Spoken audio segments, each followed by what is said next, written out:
vamos para a nossa última palestra. Né? O professor Jean vai trazer um conteúdo muito bom para poder compartilhar conosco. Ele já está aqui. Boa tarde. Boa tarde, Samile. Tudo bem? Muito bom te ver. Eu vou apresentar aqui, então, o professor Jean, que vai finalizar de forma muito brilhante o nosso evento hoje.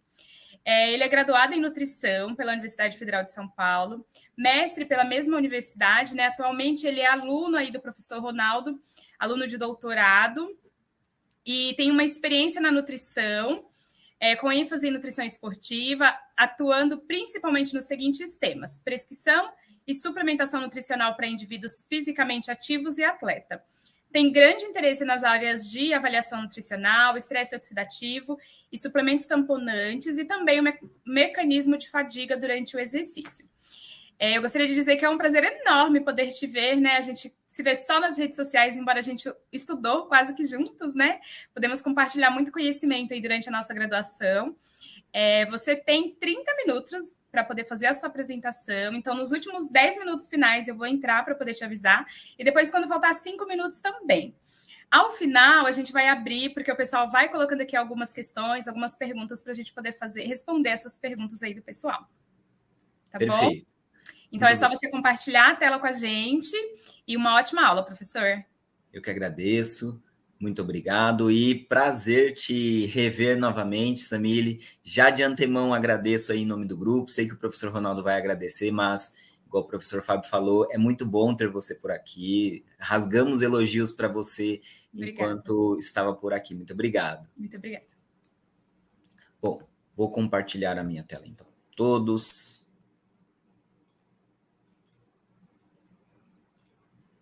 Espero que estejam visualizando, espero que estejam escutando bem. Boa noite, boa tarde, boa noite praticamente para todos e todas. Meu nome é Jean Silvestre, como vocês perceberam. Nós vamos falar hoje, pessoal, sobre um tema que envolve a suplementação com betalanina, exercício físico e a inflamação.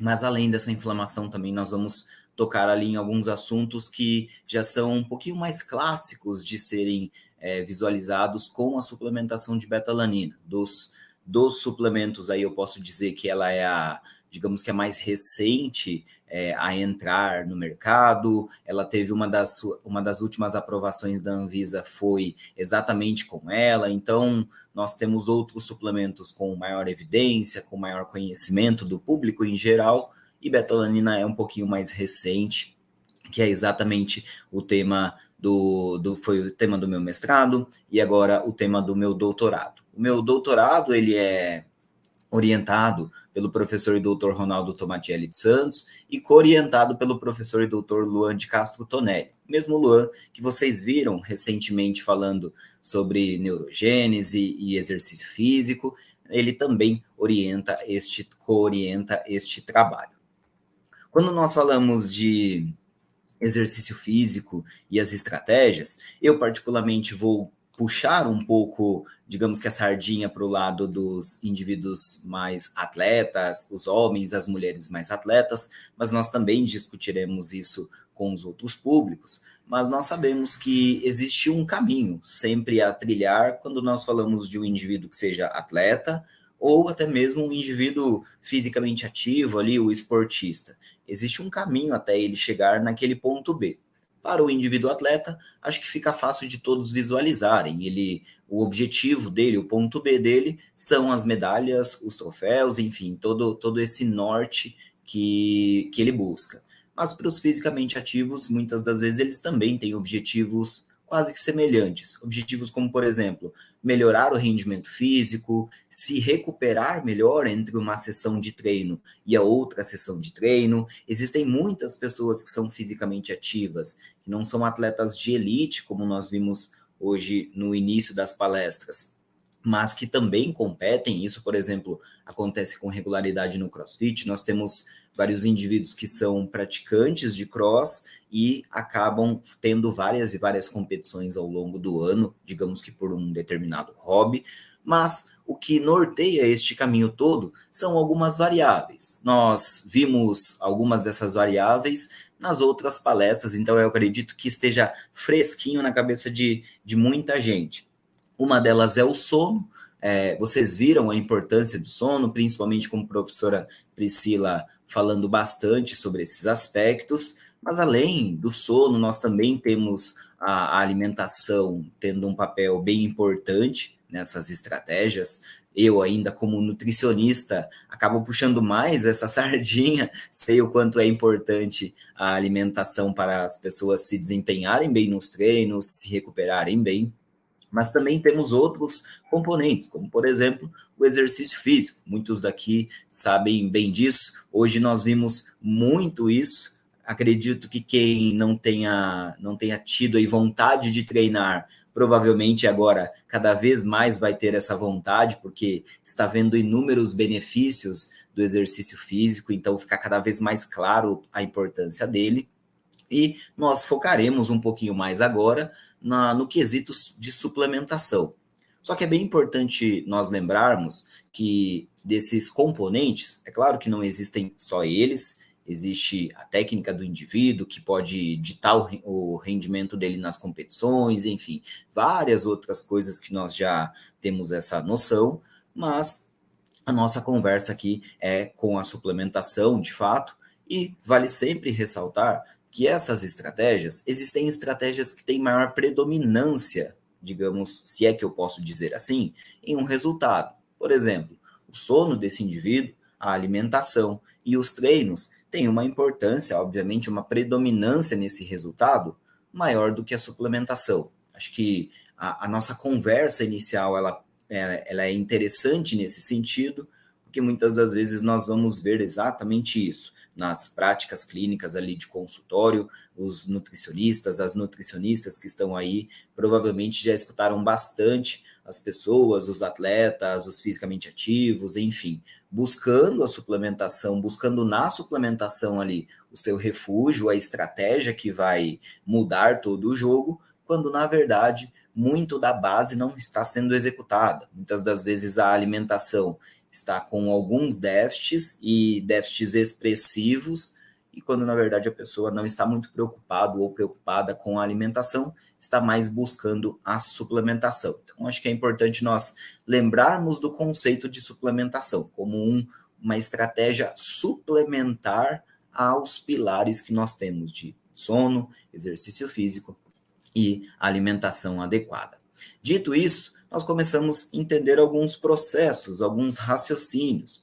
Por exemplo, um dos raciocínios que nós temos é que, na medida que o indivíduo executa o exercício físico, ele pode ter uma série de respostas, ele pode ter uma série de resultados desse exercício físico na musculatura e em outros órgãos, outros tecidos também.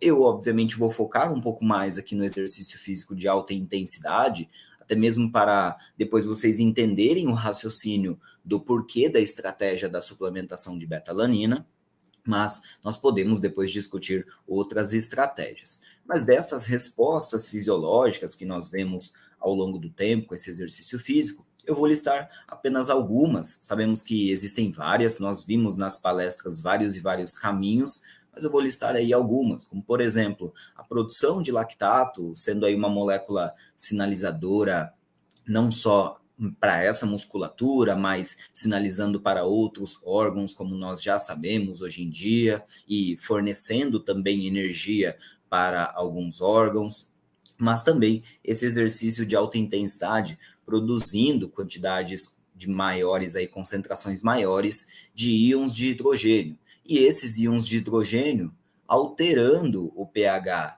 muscular do indivíduo, gerando um processo de acidose muscular. Quem lembra um pouquinho aí da prática, quem já esteve lá no ambiente de academia, do CrossFit, enfim, qualquer que seja o exercício, vai lembrar bem que, dependendo da situação, você está lá no exercício, fazendo várias repetições em alta intensidade, e começa a vir aquela sensação de queimação na musculatura do membro inferior, membro superior, enfim.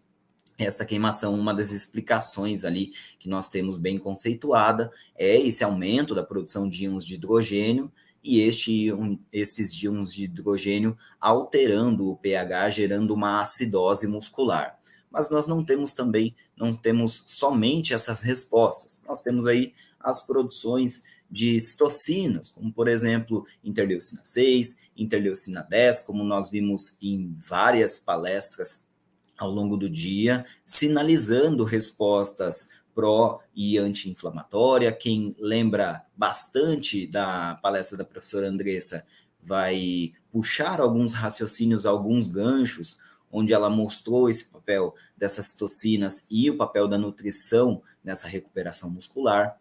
E, obviamente, que nós vamos tentar trabalhar aí um raciocínio falando dessas toxinas exclusivamente aí com um caminho parecido com a suplementação, no caminho da suplementação de beta-alanina. E também nós temos outros raciocínios, como, por exemplo, algumas respostas, outras respostas como as lesões celulares, que podem vir aí dos tipos de estresse, seja o tensional, metabólico, enfim.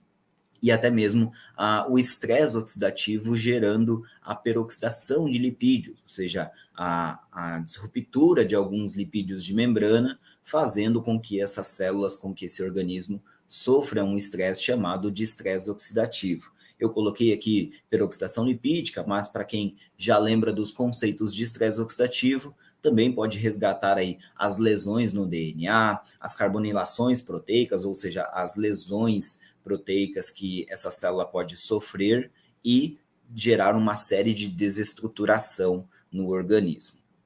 Para isso, alguns trabalhos já vêm mostrando exatamente essas respostas. Então, por exemplo, no meu trabalho de doutorado, no nosso estudo, nós vamos olhar bastante a modalidade, o esporte CrossFit, e nessa modalidade nós já vemos que alguns exercícios de curta duração, como alguns modelos de exercício físico, tendem aí gerar treinos que alcançam frequência cardíaca em torno de 90% a 95%, aumento nas concentrações de lactato sanguíneo bem expressivas e também outras respostas de percepção subjetivas de esforço. Ainda um pouquinho mais para frente, alguns outros autores mostraram, o professor Ramires Shibana, que é um dos grandes estudiosos do tema de CrossFit e monitoramento desses treinos, também mostrou que alguns outros treinos entre aspas, de uma certa forma, treinos mais simples, que envolvem cordas e movimentos de levantamento de peso olímpico, também mostravam algumas respostas semelhantes do ponto de vista fisiológico, ou seja, aumento nas concentrações de lactato sanguíneo de forma expressiva e aumento dessas citocinas, como interleucina 6 e interleucina 10. E nós também sabemos que existem outros caminhos, além dessa produção dessas citocinas, além daquele aumento de intensidade gerando elevações nas concentrações de lactato sanguíneo. O professor Scott Powers também traz os sítios de produção dos agentes oxidantes como mais uma das causas aí de um possível estresse que essas células podem sofrer. Um dos sítios de produção desses agentes oxidantes, onde o professor descreve, são as cadeias transportadoras de elétrons lá na mitocôndria. Porém, na mesma revisão, o professor traz que não é somente a cadeia transportadora de elétrons. As NADP-oxidases também podem colaborar para esses agentes oxidantes e as fosfolipases A2 também podem colaborar para esses agentes oxidantes. E todo este acúmulo de agentes oxidantes podem aí gerar aquele estado de estresse oxidativo e gerar diversos prejuízos para a nossa célula, como peroxidação lipídica, as carbonilações proteicas e as lesões no DNA, como nós vimos agora há pouco. Nós sabemos, claro, como a professora Andressa lembrou, e quem vai resgatar aí na memória vai visualizar isso, que nós temos os antioxidantes que são produzidos através da produção enzimática, que são os antioxidantes enzimáticos, como, por exemplo, a superóxido dismutase, a glutationa peroxidase e a catalase. Mas dependendo das estratégias, do modelo de treinamento, do tempo de treinamento, da intensidade, essa produção de agentes oxidantes pode ser maior do que essa capacidade de antioxidantes enzimáticos e até mesmo a capacidade dos antioxidantes não enzimáticos vindos da alimentação que nós temos. E aí você pode ter um aumento nesses agentes oxidantes como um todo e até mesmo seus subprodutos, como os aldeídos reativos. Então, toda essa estrutura celular trazendo um estado de estresse oxidativo e gerando diversos prejuízos para as células, diversas lesões e prejuízos para esse organismo e para essa célula. Assim, alguns trabalhos já vêm mostrando essas respostas. Trabalhos, acredito que quem trabalha aí com treinamento sabe bem disso. Nós temos, hoje em dia, muitos trabalhos que tentam fazer esses tipos de comparações entre os exercícios de maneira contínua, que são executados de forma contínua, e os exercícios de intervalados de alta intensidade, além de todas as outras discussões que esses tipos de exercícios levantam, eles também trazem a discussão de produção de estresse oxidativo através desses tipos de treinos. E aí, os autores Athanasios e colaboradores, em 2018, mostram essas respostas, como, por exemplo, quando nós temos exercícios de alta intensidade, mesmo que curtos em questões de tempo, eles podem aí gerar algumas respostas para essa célula, como carbonilação proteica e uma tendência na peroxidação lipídica, como nós já vemos, nós vamos acompanhando com a literatura científica ao longo do tempo. Ainda, pensando em todos esses aspectos, então, que a célula possui e que ela vai sofrer de estresse vindas do exercício físico, algumas estratégias podem ser moduladas, podem ser postuladas para que nós consigamos aí trabalhar de uma maneira mais equilibrada este exercício físico e a nutrição, como nós colocamos ali em cima. É claro que existem maneiras outros tipos de estratégias para essas melhoras. Quem lembra de professora Andressa falando do consumo de carboidratos, dos nutrientes, mas também podemos colocar outras estratégias que são suplementares, que podem colaborar ainda mais com esse processo como um todo. E uma das estratégias que vem sendo discutida há um tempo é da suplementação de um aminoácido chamado beta-alanina.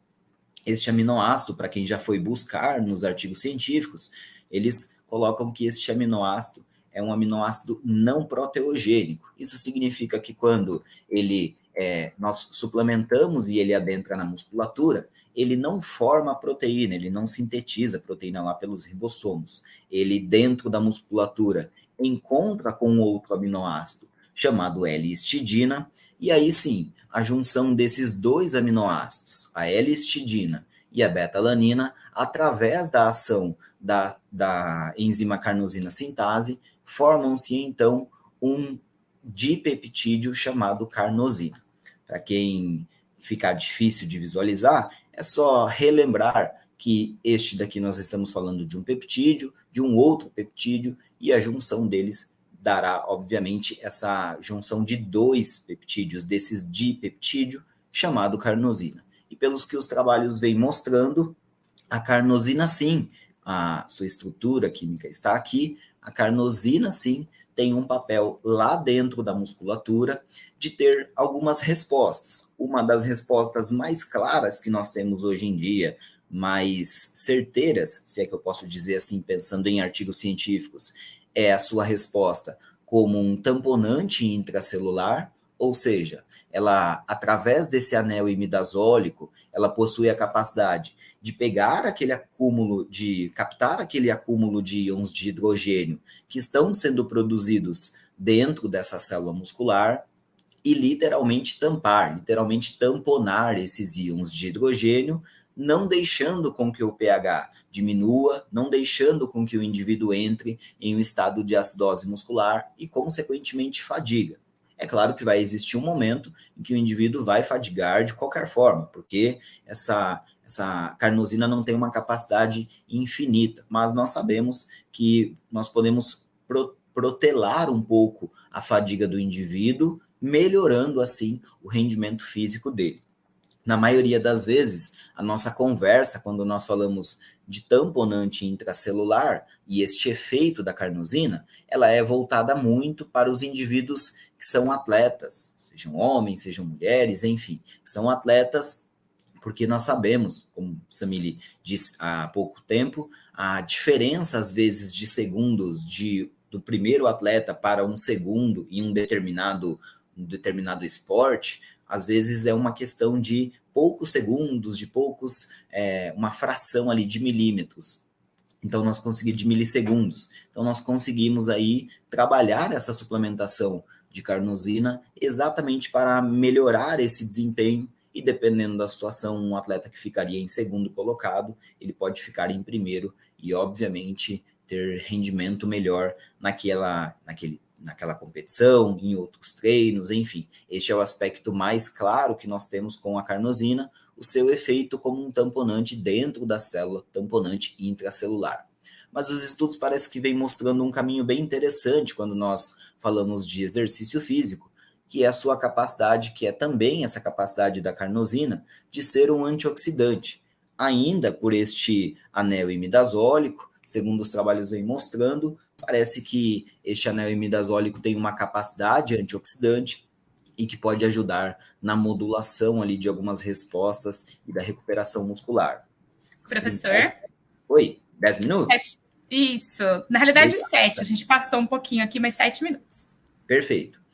Quando nós falamos da atuação dessa carnosina como um possível agente antioxidante, nós estamos falando aí das capacidades que ela pode ter de diminuir a peroxidação lipídica e todos os produtos finais ali de formação dessa peroxidação lipídica, como aqueles aldeídos reativos que nós vimos lá em cima, no slide de estresse oxidativo, mas também os outros caminhos que ela parece ter relacionado aí à carbonilação proteica, todo esse processo prevenindo aí os danos celulares, as lesões celulares e, consequentemente, melhorando a resposta de recuperação dos indivíduos. Alguns trabalhos já vêm tentando explorar isso, mas eu já adianto para vocês esse papel antioxidante e até mesmo um possível papel anti-inflamatório, que nós veremos por alguns trabalhos já, eles ainda são pouco explorados. O papel principal explorado da carnosina e da suplementação de betalanina vem exatamente do seu papel tamponante, que é o mais claro que nós temos hoje em dia. Mas os trabalhos já vêm mostrando que digamos que com poucos dias de suplementação e com quantidades em torno de 4 gramas de suplementação de carnosina, parece que os indivíduos aumentam a sua capacidade antioxidante e que isso pode trazer algumas respostas melhores para esses indivíduos. Ainda, existe em 2018 um grupo de estudos lá da Universidade de São Paulo, com a professora Marisa Medeiros, trouxe um trabalho bem interessante também, olhando com 28 dias de suplementação em 6,4 gramas de betalanina, eles identificaram que dos aldeídos reativos, como a acroleína, 40% da acroleína foi ligada a essa carnosina após uma sessão de exercício físico intenso. Eles mostraram aí um possível papel, um possível caminho da carnosina exatamente nessa atividade antioxidante dela.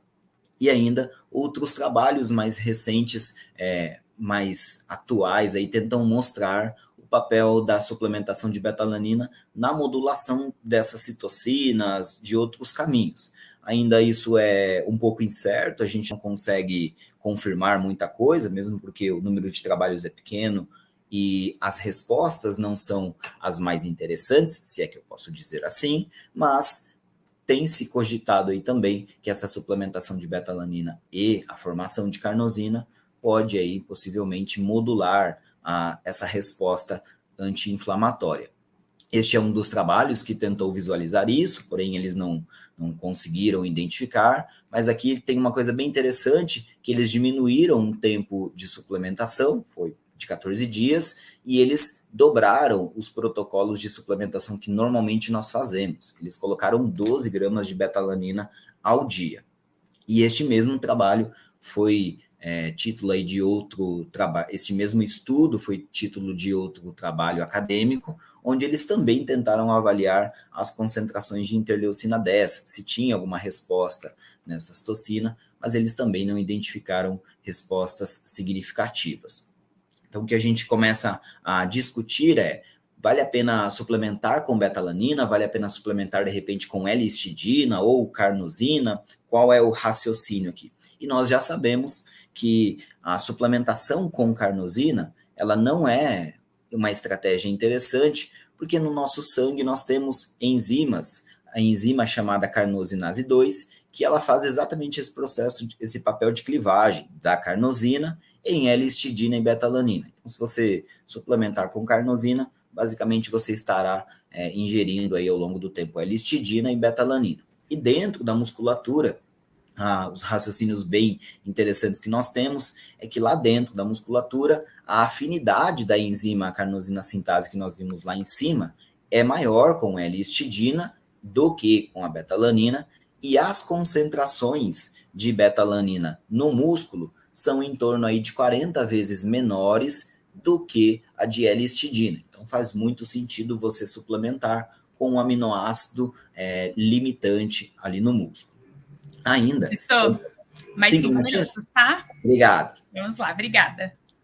E ainda quando nós pensamos nas estratégias que os trabalhos vêm mostrando, pensando na prática, nós temos alguns raciocínios. As estratégias principais hoje em dia que nós falamos de suplementação diz respeito ao seu efeito tamponante. Então, tudo que eu vou passar aqui é tentando basear nesse efeito antioxidante, efeito tamponante, desculpa, mas pode ser que os protocolos de suplementação, os nortes que nós temos, possam mudar exatamente porque ela pode ter outros benefícios que nós ainda estamos investigando. Nós, eu digo aí, enquanto a comunidade acadêmica e também um grupo de estudos. Mas os protocolos de suplementação recomendam aí, os estudos recomendam que seja trabalhada a suplementação de betalanina para exercícios de alta intensidade, que tenham aí duração de 30 segundos a 10 minutos, e que a quantidade suplementada seja em torno de 3,2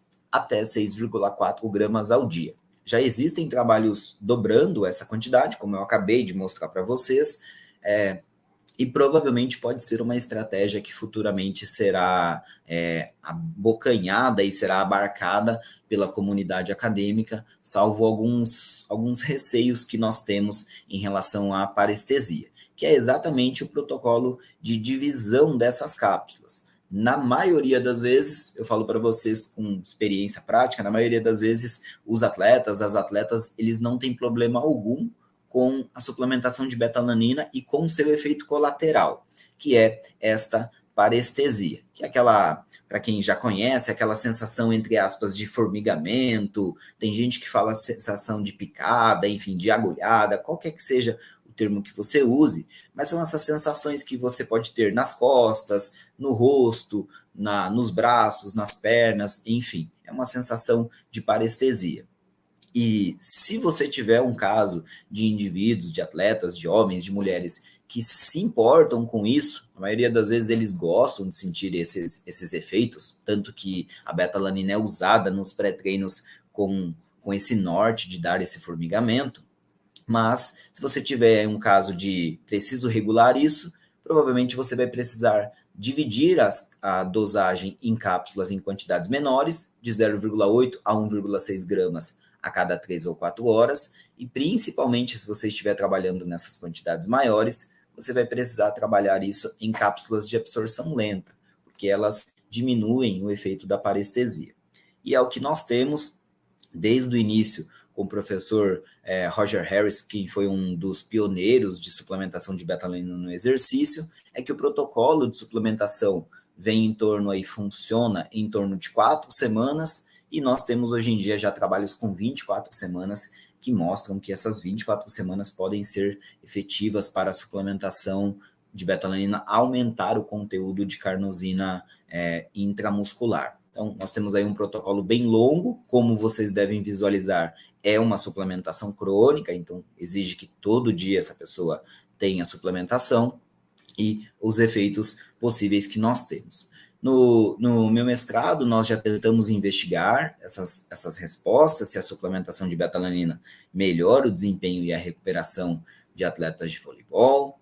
Nós estamos aí nas finalizações das coisas e também da escrita acadêmica, e também agora, no doutorado, nós estamos investigando esse mesmo raciocínio, só que mais voltado agora para um outro esporte, que é o CrossFit. Deixo aqui algumas mensagens para casa, algumas coisas que nós temos mais claras e outras que são mais obscuras, digamos assim. A suplementação tamponante dessa carnosina através da suplementação de beta-alanina está cada vez mais clara. Essa ação antioxidante aí parece ser uma coisa interessante para os próximos anos de estudos. Parece que os estudos estão deslocando também o raciocínio para a sua ação anti-inflamatória. E os protocolos de suplementação. Hoje em dia nós já temos palpites de possíveis protocolos de suplementação com quantidades menores. Se surgirem outras ações frente ao exercício físico, pode ser que o protocolo de suplementação seja modulado, porque os protocolos que nós temos hoje são exclusivos para efeitos tamponantes, então nós não sabemos se para as outras respostas precisa se manter a mesma quantidade, o mesmo tempo de suplementação. E uma recomendação de leitura. Sei que estamos no final do sábado, mas quem quiser aí depois, fique à vontade. Tem um posicionamento da Sociedade Internacional de Nutrição Esportiva, não é tão recente, mas ajuda muito, porque muito do que eles falam ainda é postulado da suplementação de beta-alanina. E aqui eu deixo só uma reflexão final, que muitas das vezes o básico ele funciona bem mais do que nós pensarmos nas estratégias mirabolantes, digamos assim.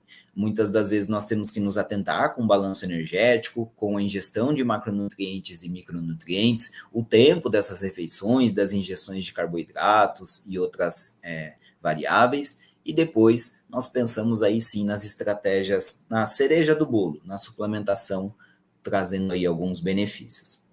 Gostaria aqui de deixar os meus agradecimentos a todos os locais, os órgãos de fomento, ao grupo de estudo, ao professor Ronaldo, quem organizou isso com muito carinho, aos discentes também do grupo de estudo, eles nos apoiam bastante, e está o meu contato para quem quiser tirar alguma dúvida que eu não consiga responder hoje, fiquem super à vontade. Professor, muito obrigada. Eu acho que você conseguiu fechar aí o nosso evento da maneira mais brilhante que poderia ter acontecido. Por mais que a gente vai chegando ao final do dia e muitas vezes a gente está até um pouquinho mais cansado, porque é bastante informação, mas a forma como você trouxe, uma forma leve, pontuando, bem didático, fez com que a gente pudesse finalizar esse dia da melhor forma possível. Nós temos aí algumas perguntas, eu vou falando e aí você vai respondendo, tá? Então, qual que é a vantagem do antioxidante de carnosina frente a outros antioxidantes já estabilizados na literatura? Obrigado, Samile, primeiro pelos comentários. Espero ter terminado no tempo. Sim. Para isso, que bacana. Bom, a gente ainda não sabe de fato esse papel, se existe mesmo esse papel antioxidante da carnosina frente ao exercício físico. Esse acho que é o primeiro ponto de discussão, porque não dá para a gente, dependendo da situação, comparar algumas estratégias, como vitamina C, vitamina E, enfim, outras estratégias, com algo que possivelmente não seja antioxidante. Então, parece que ela pode ter, sim, uma estratégia interessante. Um outro raciocínio que a gente pode visualizar bem, uma das possíveis efeitos positivos dessa suplementação, é que, ao que tudo indica, nós não temos aí os estudos mostrando que essa quantidade de carnosina pode virar, de suplementação de beta-alanina, desculpa, que essas quantidades dos protocolos tradicionais podem virar, por exemplo, pró-oxidantes, como nós já sabemos que existem aí com a suplementação de outras estratégias. Então, ainda é uma incógnita para nós de saber qual é, de fato, essa capacidade antioxidante da carnosina, se ela, de fato, faz esse papel com exercício físico.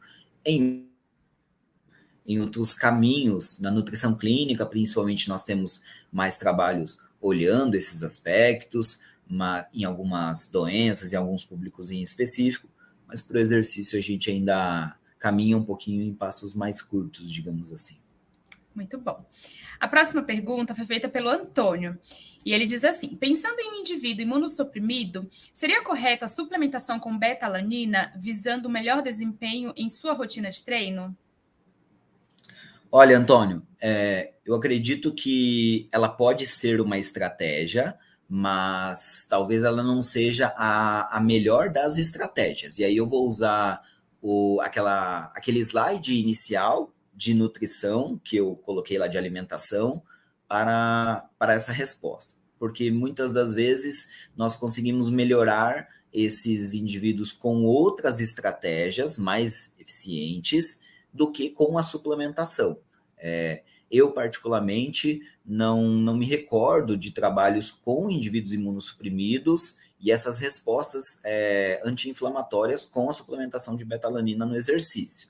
Mas eu acredito que, pelo que os trabalhos estão mostrando de capacidade antioxidante e pela resposta desse indivíduo, pode ser que outras estratégias sejam mais interessantes, como a modulação ali de um balanço energético, igual eu coloquei ali na pirâmide, a modulação dos macronutrientes, em grande parte das vezes, quando nós estamos ali no consultório, nós identificamos que a ingestão de carboidrato das pessoas acaba sendo um consumo baixo ao longo do dia. Então, às vezes, regular outras estratégias podem ser mais interessantes do que pensar numa suplementação. Não que ela seja totalmente descartada. Eu acho que ela pode ser um caminho, mas que ela pode ser complementada com outras coisas. Se montou aquela base, está tudo ok, aí eu acho que nós podemos pensar em um futuro nessa evolução aí para a suplementação de beta-alanina.